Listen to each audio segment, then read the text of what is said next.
Welcome, ladies and gentlemen, to another edition of the DFO DFS show for Thursday, October 14th. We have a 9-game slate on our hands this evening.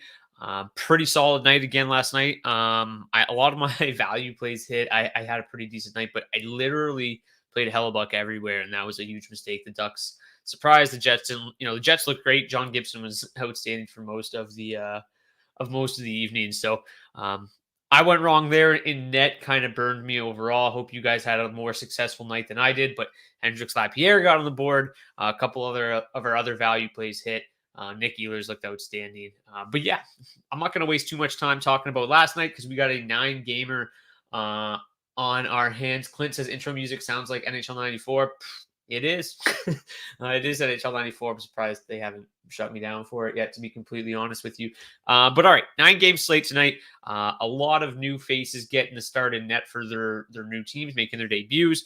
So for the Buffalo Sabres, Craig Anderson gets his first start in a Sabres uniform. Will be going up against Samuel Montembeault, who will be making his first start for the Montreal Canadiens.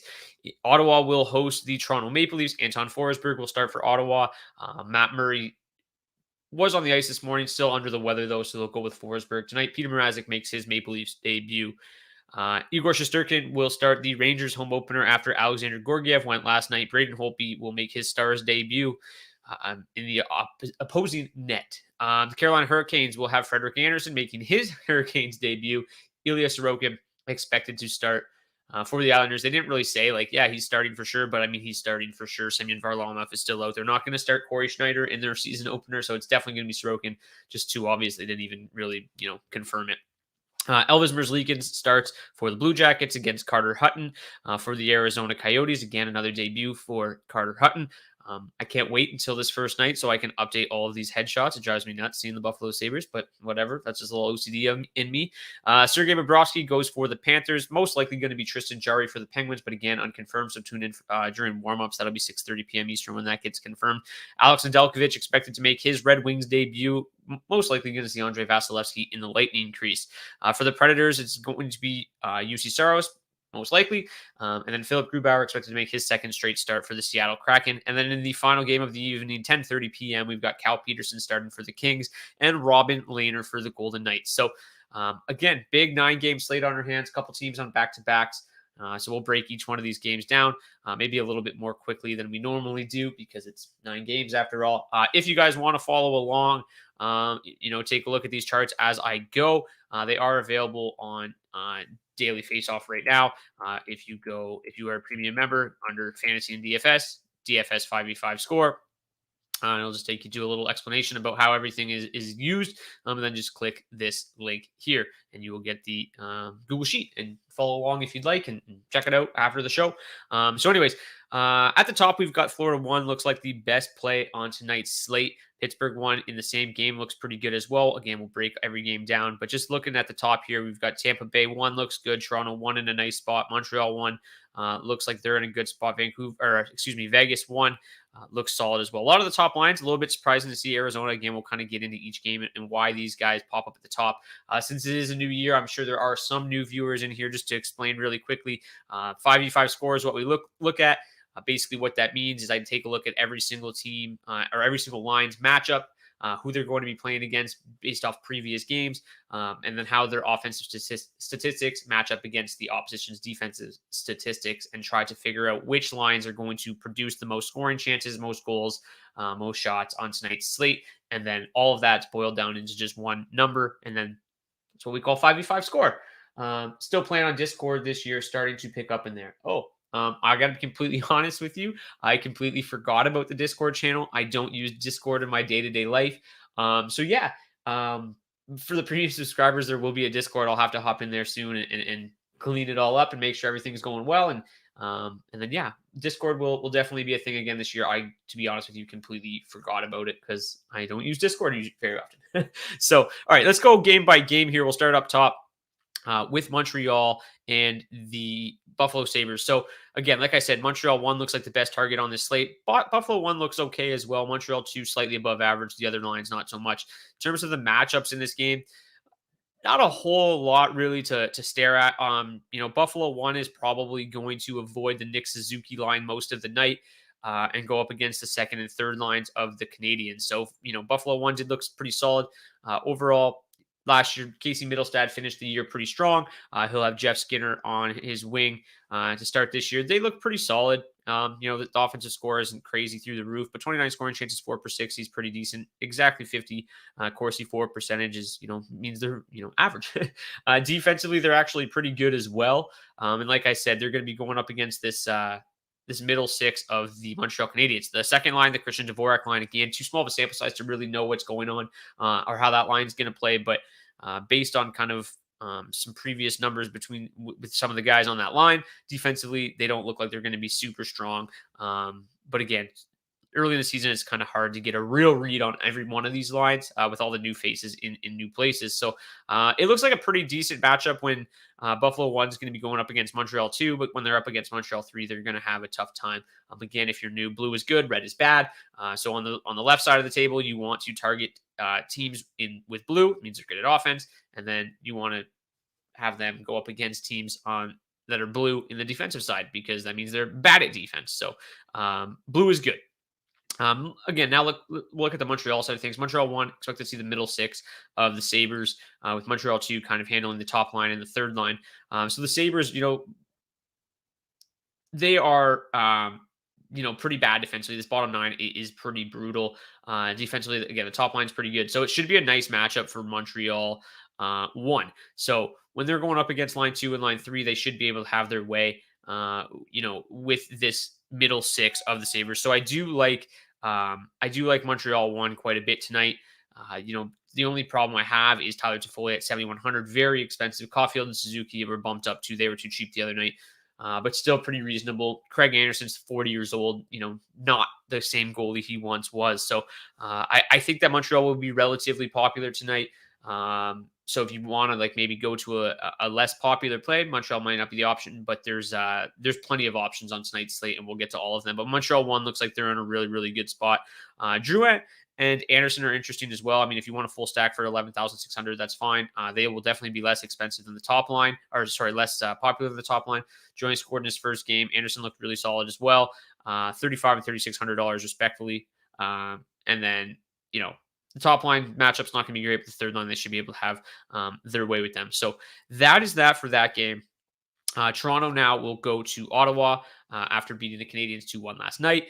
Toronto 1 looks really good. Toronto 2 looks really good. Ottawa 1 looks pretty solid as well. If you missed it, Brady Tkachuk did sign a big ticket today, 7 years, over $8 million per. He will not play tonight. He is going to sit the first game out, but he did sign, so he should be back pretty soon. So in terms of the matchups for this game, it looks like that top line, which is going to have Tim Stützle, Josh Norris, and Drake Batherson, will most likely go head-to-head with Mitch Marner, John Tavares, Nick Ritchie the majority of the night.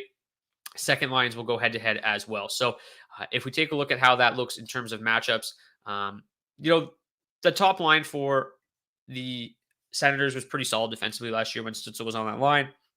Nothing, crazy impressive. The bottom bottom 9, they're all below average defensively, but not terrible. So it's not like an outstandingly, a crazy good matchup for Toronto. But the thing is that they're just so bad offensively that they probably aren't going to be able to get much going. So, Toronto should have the puck a ton in this game. The Maple Leafs, that top line without Austin Matthews is not nearly as good, but still 31 scoring chances, 4/60 is solid. The second line, which is Kerfoot, Bunting, and William Nylander. Nylander looked really, really good last night. So if you want to go back there, he's still just 5,600. That's a really nice price for him. They are going to see, like I said, the second line most of the night.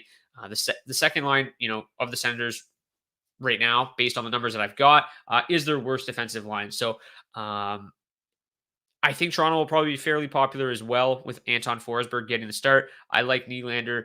I might have a little bit of Marner and Tavares, but I still think that there's better options on this slate. If you want to go with the Ottawa top line, overall, their offensive numbers weren't that spectacular last year without Brady Tkachuk. But Josh Norris and Drake Batherson should just be that much better this year. I think that they'll, be able to definitely improve on these numbers. And then that top line of the Maple Leafs was really bad defensively last year when Austin Matthews was out.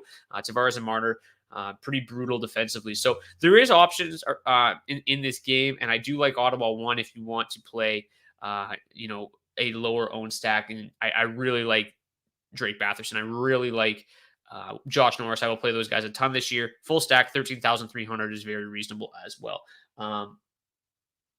Not seeing Marner in the projections. Okay, I'll definitely have to look at that after the show. That is absurd. Gallagher at 3,400 seems ridiculously cheap to me. Yeah, Gallagher at 3,400 is ridiculously cheap. Going back to that first game for a second, the only problem I have is he's playing with Jake Evans. Not a guy, not a line that they're probably going to give a ton of ice time to. Gallagher is really good when he was playing with Tano and Tatar, and that line was dominating. I just, I think he's a decent dart throw at 3,400 because he does like to shoot the puck. But I just don't know how much playing time they're going to get in relation to the top two lines. So it's a little bit risky for me just being in the third line, but 3,400 is definitely really cheap for a guy, with his pedigree. Line A at 4,300 seems a little cheap. 5 shots on goal. What do you think? Yeah. 5 shots and a goal. What do you think? I'll get to Line A here in a little bit when we get to that game. I do really like him tonight as well. Dallas 1, Dallas 2 look like the best options. If you miss it, Jason Robertson is out. Best options in this game. Jason Robertson is out for the Stars. Jacob Peterson makes his NHL debut. He's just going to slide right in for Robertson with Rupe Hintz and Joe Pavelski. The top line, Jamie Benn, Tyler Seguin, Alexander Radulov. The old Dallas 1 completely reunited for this first game. So the Rangers on a back-to-back. Going with their better goaltender at least, though, tonight. So it's not like a crazy, insane matchup for Dallas. It's not like they're going to see Georgiev on a back-to-back, or else I would probably really like them.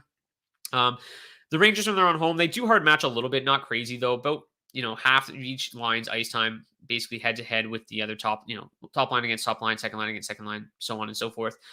So the worst defensive line for the Rangers is they don't really have one. They're all pretty solid, pretty average defensively. They're not, spectacular in any, they're pretty much just average across the board at 5v5, at least last year. Again, all these numbers could change this year, but across the board, they're pretty average.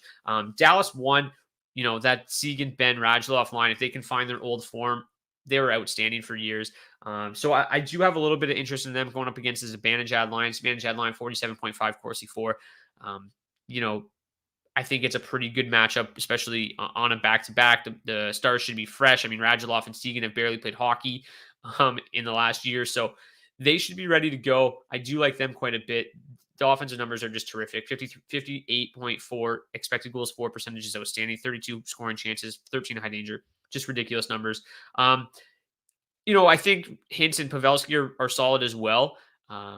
They're going up against the better of the two defensively. The second line of the Rangers is a little bit better. And this without Jason Robertson, I think they lose a little bit of their lust. So I do like Dallas 1 a little bit more tonight. Again, pretty steep price tag for them, though. 19,400 to full stack. The Rangers probably just going to fade them tonight. Although Braden Holtby in net does scare me a little bit. He's looked good in the preseason. Maybe he's found some of his old form.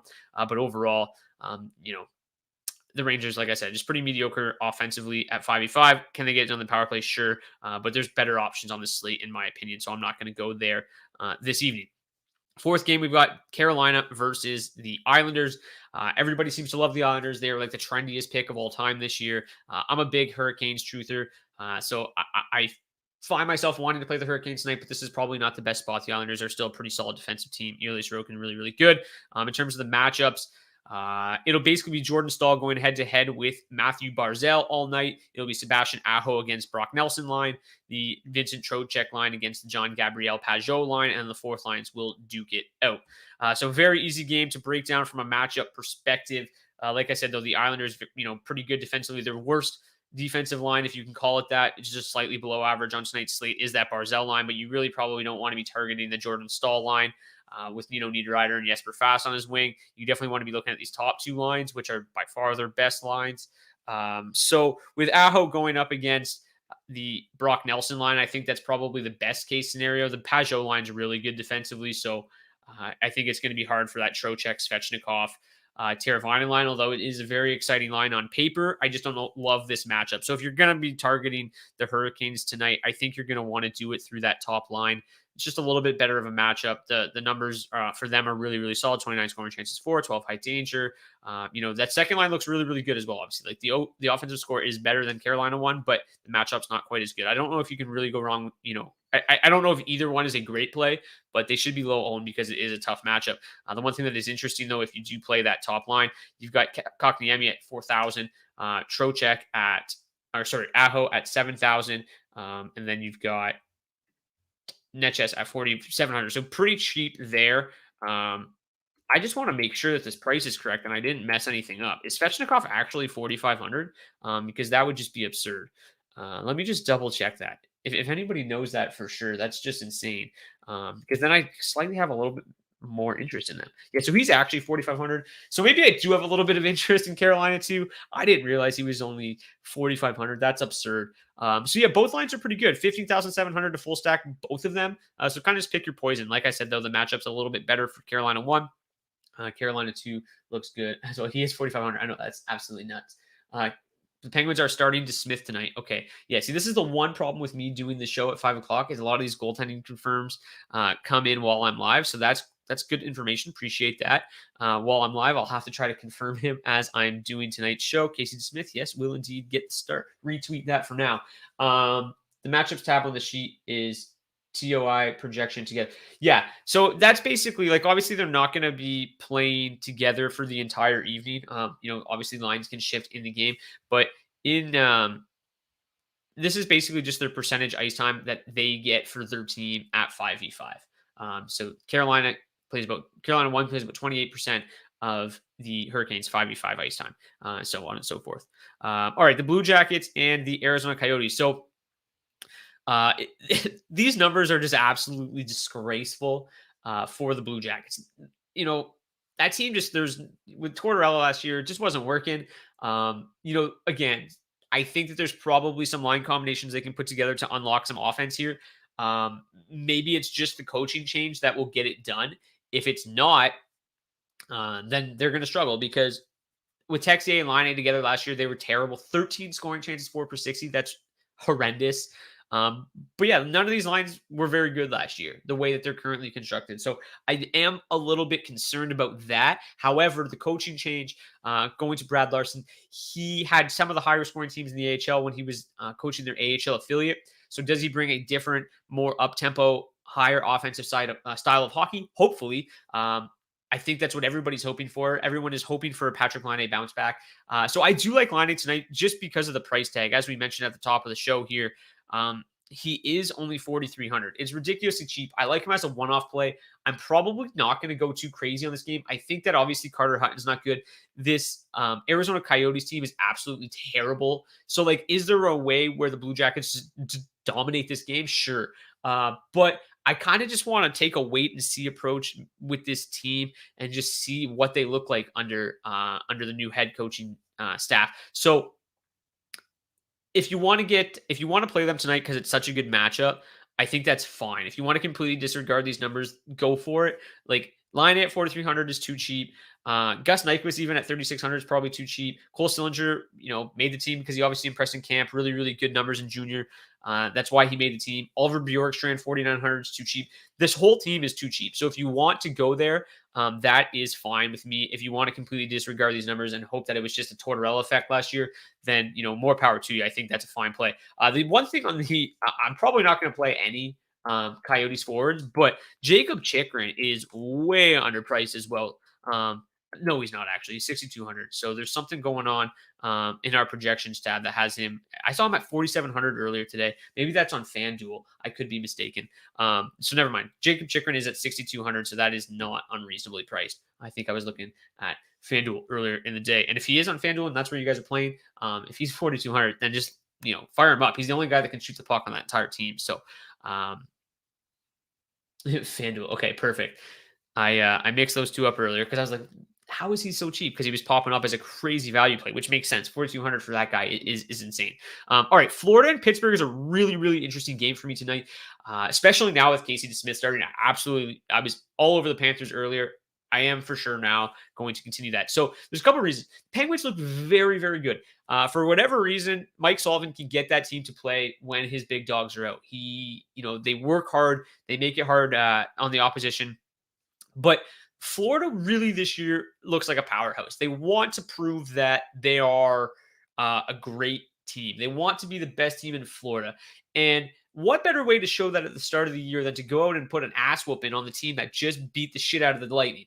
So does that light a fire under Florida? Say, hey, let's go out and just beat the shit out of the Penguins tonight and really just show kind of who we are this year? I think it does. Am I making it up in my head? Probably. But the Panthers are outstanding. That top line with Verhaeghe and Barkov was outstanding last year. Now they get Sam Reinhart there. They're going to be unbelievable. And then that second line, Huberdeau, Bennett was just ridiculously good last year. In the brief time that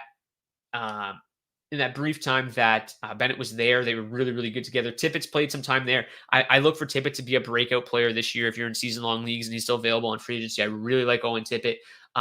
But can we just talk about Huberdeau's price on DraftKings? $5,300 for Jonathan Huberdeau, $4,200 for Sam Bennett, and $3,300 for Owen Tippett. Even if the Penguins played great again, and this isn't, theoretically a good matchup, that price point to $12,800 to full stack this line is absolutely absurd. I'm assuming that they're going to draw some ownership just because of that, especially Huberdeau as a one-off at $5,300. It makes no sense, but I love full stacking this line. Obviously Florida 1 looks like the better play, but there's no reason to pay $20,000 for them when you can just go down to Huberdeau at $5,300. I probably will play no Florida 1 because Florida 2 is just way too cheap. In terms of the matchups, not really a whole lot of hard matching. Florida 1 will basically only see the top 6.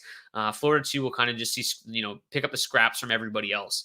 A little, 25% basically against all 4 lines. So it's kind of hard to get a good read on the Panthers, but on Panthers second line, the matchup is pretty good. The only line that is above average defensively for the Penguins is their third line. Whatever, the other 3 lines are below average, slightly below average.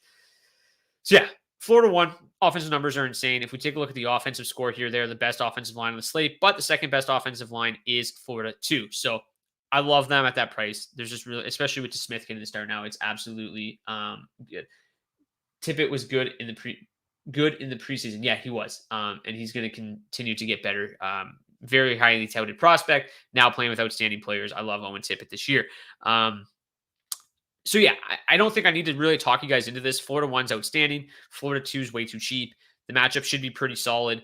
Everybody was all over the Lightning the other night. Again, granted, it was a 2-game slate, but everyone was all over the Lightning because this is a shorthanded Penguins team. They're still shorthanded. Did they play good in the first game? Yes. Can they carry it over into tonight? Maybe, but I'm willing to gamble on the Lightning tonight, the Panthers tonight, and not really worry so much about that first game. And then with Casey DeSmith starting, little cherry on top. The Penguins top line, it's not for sure, but it looks like they're going to get Jake Gensel back tonight. He did skate yesterday. He was in COVID protocol. It's not like he was hurt. So he should be fine. He should be in the lineup. He is a game time decision theoretically, but he should be back on the top line with Carter and Brian Russ. Should be on the top power play unit. Actually, will be on the top power play unit if he plays. Their matchup, again, no real hard matching going on. They will see a little bit more of the third line of the Panthers, which struggled a little bit last year defensively, but, nothing too crazy. So with Bobrovsky getting the start, Pittsburgh 1's a decent option because their offensive numbers are so great. But I think there, again, are still just better options than paying, $20,300 to full stack this Penguins top line. So I'm probably not going to go there tonight. All right, the Red Wings and the Lightning. So, the Lightning looked bad. John Cooper tried to embarrass those guys, pulling the goalie for about 8 minutes straight. Now the poor Red Wings get them. They get a pissed off Lightning team in their season debut. It's not going to be pretty. This could turn into a bloodbath.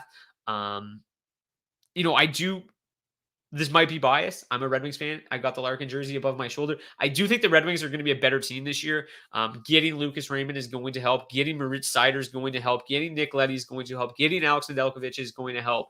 This should be a better hockey team, but the Lightning are going to be pissed off, and they're still outstanding, particularly that top line. In terms of the matchup, Larkin's going to go head-to-head with the top 2 lines, the Stamkos and the Kucherov line. Again, I don't know exactly how all of this is going to shake out early in the season.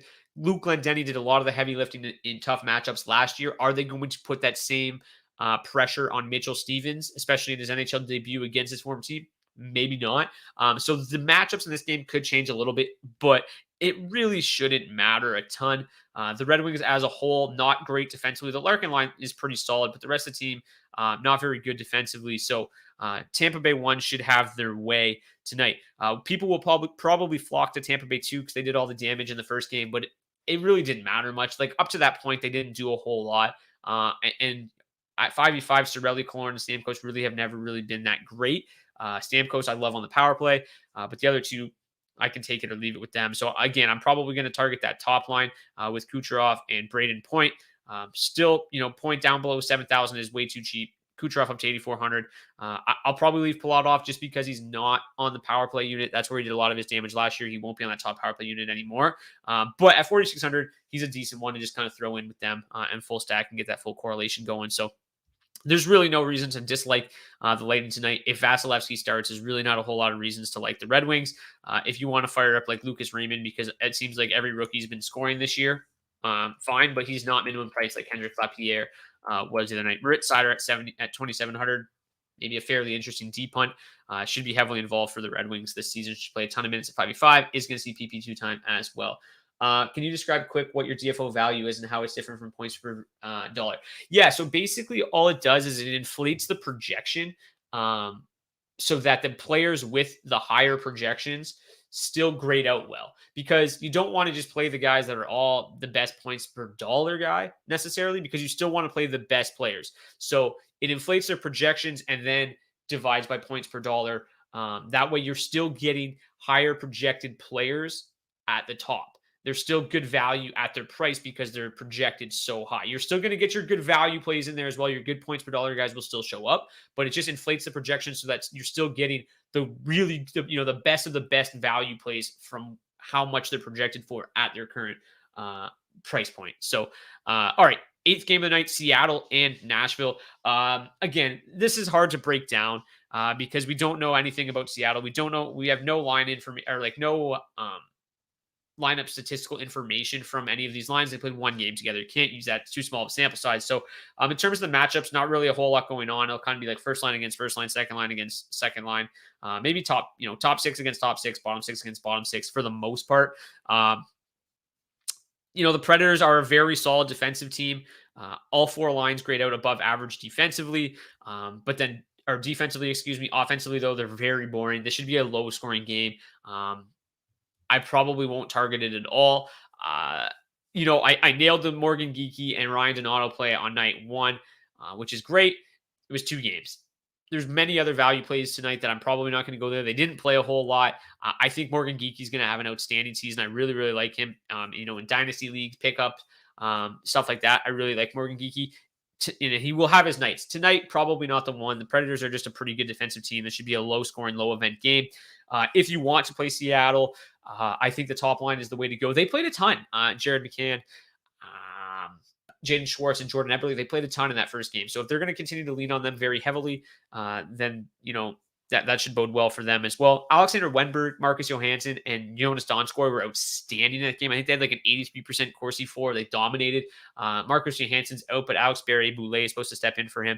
Shouldn't really change things too much for that line. So again, not really targeting this game, but there is some good things happening on the Seattle side. For the Predators, did Seattle look solid? Are they going to be that good? Probably not. But what I think that Seattle is going to be is a pretty good defensive team. Their blue line is still really good. Philip Grubauer is a really good goalie. So they might not win a ton of hockey games, but they should be in a lot of games. I think they're going to struggle to score goals at times this season, but I don't think they're going to be an easy matchup for the opposition. They got off to a slow start in their first game. They really started to close the door on the Golden Knights after that. So a Predators team that struggles offensively against a Kraken team that I think will be still pretty solid defensively. I don't think you need to go there on a 9-game slate tonight. LA and Vegas close out the slate. So if we take a look at this game, again, Vegas 1, Vegas 2 grade out almost identical. If you look at their stats, it's insane. Like they are basically mirror images of each other. So that's why I always play Vegas 2. There's always cheaper, but they're basically the exact same thing. It's going to be, again, now it's hard to know exactly what's going to happen with Philip Deneau coming to LA. In Montreal, he took up all of the hard defensive minutes. Nick Suzuki got some cushier matchups. So if that's going to be the case in LA, that frees up Anze Kopitar for easier matchups, and he should flourish offensively. It should help a guy like Victor Arvidsson have a bounce back season. Again, is that what's going to happen for sure? I don't know. It would make sense logically. The way that their lineup is constructed with Iafallo and Kempe on Deneau's wing, it looks like that is kind of what they're planning. So I do like Kopitar. I do like Arvidsson. Dustin Brown's fine. Not in this matchup, though. they're going to have their nights where I'm definitely going to target that top line. I'm definitely going to target the Kings. This matchup's just too difficult. I would just probably look at this game more as top six against top six, bottom six against bottom six. You know, the Vegas Golden Knights are good defensively. They're stout.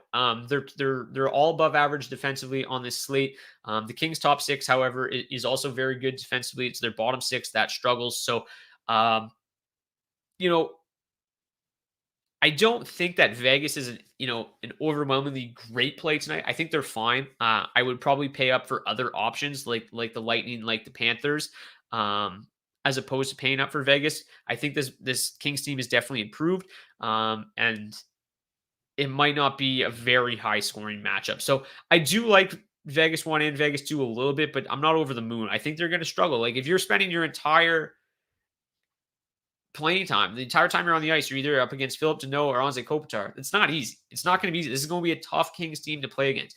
Teams that are very deep that can exploit their, the Kings bottom six are going to be fine. So, maybe you want to roll the dice on Nolan Patrick and Evgeny Dadonov as value plays night. I think that would be a fine option. They looked okay in their first game. They're both on the top power play unit. That's kind of how I look at this game. If those guys show up and can kind of exploit the bottom six of the Kings, that'll be fine. I think the top six could have a little bit of a tough time going up against Deneau and Kopitar, who are both outstanding two-way centers. So, Dadonov 2,700, Nolan Patrick 2,500. They're basically bottom of the barrel, and you can really squeeze in everybody. If you're in season long, this is a DFS show, but if you're in season long, especially Dynasty, Arthur Kaliev, Vladimir Tikachev, I don't even know if that's your pronounce his name, but I really like both of them. In season long, super deep leagues, I think both of them are going to have nice years. As long as Kaliev can stick. Elias Anderson's out. That's why Kaliev is here for now. But he's been a scoring machine at every single level. Tikachev was good. In the KHL, I think he's going to come over and be, an impact player right away for the Kings. Gabe Vilardi looks really good as well. So I really like this line, like in easier matchups. There's going to be so many times I'm going to play these guys, this line, as long as they're still together, in easier matchups. Tonight is not one of those matchups. So that is that for every single one of those games. I'll talk about goalies and defense here really quickly. We if you want to get all of our projections, you have to sign up for DFO Premium. Today actually is the last day to sign up with the promo code DFO15 to get 15% off. So yeah, go do that. Really helps me out. It's not overly expensive. You get a lineup optimizer for $19.99 a month. You lineup optimizer, 5v5 score, daily projections, and this 5v5 score, depending on how many games, is usually up by 3 o'clock, if not earlier, and you can really start to study, before the slate starts. So make sure you sign up for DFO Premium today. All right, so now that I know that Jacob Chikrin is not 4,200 on DK, I don't have to worry about that quite as much. So yeah, Aaron Ekblad at 5,800 seems like a pretty reasonable price for him. A guy that's coming back in a lineup should, put the puck in the net a ton this year on a power play that should be really good. So Ekblad at 5,800 is a really nice price. Morgan Riley at 4,900 is way too cheap against the Senators. I don't love the Maple Leafs tonight. I think they're going to be fine. They got to get that power play going. Morgan Riley, though, at 4,900 is going to be hard to find him that cheap throughout the year. I did talk about how the Stars are a pretty solid option tonight. Miro Heiskanen just 3,800. I think he's on the top. Their units are so weird, but I'm pretty sure he's with the Seguin unit, which he is. Yeah. So if you're playing Dallas 1, throwing in Miro Heiskanen at 3,800 is a nice option as well.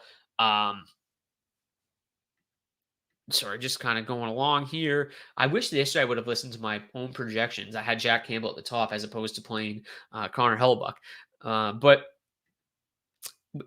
it is what it is. I still think Chris Weidman is an okay play for the Canadiens here. Actually, sorry, I'll just go back to that main screen.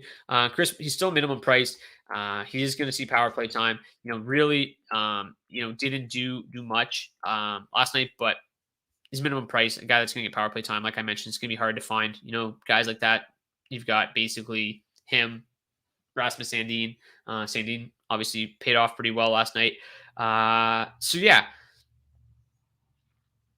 Ethan Bear at 2,600 is going to play a ton of ice time. He's on the top pair right now at 2,600. I think he's fine. If you really, if you're going super deep. I mentioned Cider earlier. So yeah, those are some of the good D value plays on tonight's slate. If I pull up over to the goalies here, so I'll just tell you my top rated goalie tonight is Robin Lehner, 8,100 against the LA Kings. Like I said, that should be a pretty low scoring matchup. That makes a ton of sense there. If you want to go cheap, Craig Anderson maybe. Just because, like I said yesterday with Jack Campbell, he should see a ton of volume. So if Craig Anderson gets lucky, is he going to? Probably not, but he should see a ton of volume tonight. The shots against should be well over 30. He could hit the 35 save bonus if you're on DK.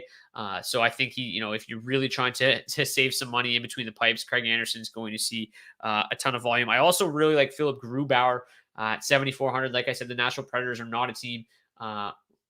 Are not a team that are going to score a lot of goals this season.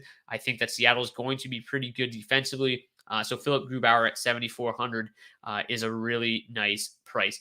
Of the other cheap goalies, Forsberg, 7,100, he's going to get shelled against the Leafs most likely. Alex Nedeljkovic, 7,000, is going to be in big trouble against the Lightning. So, my favorite goalies on tonight's slate, I think, Robin Lehner's got to be near the top. I think Freddie Anderson's fine against the Islanders. I really don't think that Islanders team is going to score a ton of goals this season. I think Montembeault for the Canadiens. I mean, he showed out pretty well during his time in Florida. And the Sabres are just going to be absolutely disastrous this year. So Montembeault, 8,000 is a little bit steep for a goalie of his caliber, but the matchup is insanely good. And Elvis Merzlikins at 7,800 is one of my favorites tonight. Like I said, the Arizona Coyotes blew shit up this year. They are going to be terrible. The Blue Jackets, I think, are going to surprise some people. 7,800 for Merzlikins, who is a very, very good goalie against the worst team in hockey. I don't think you can go wrong there. So I think Merzlikins is an outstanding play tonight. Yes, DFO 15 is the promo code to get 15% off. But this is the last day you can use it. But, I mean, why not? You get a lineup optimizer. You get daily projections. You get 5v5 score. You get to come talk to me every day.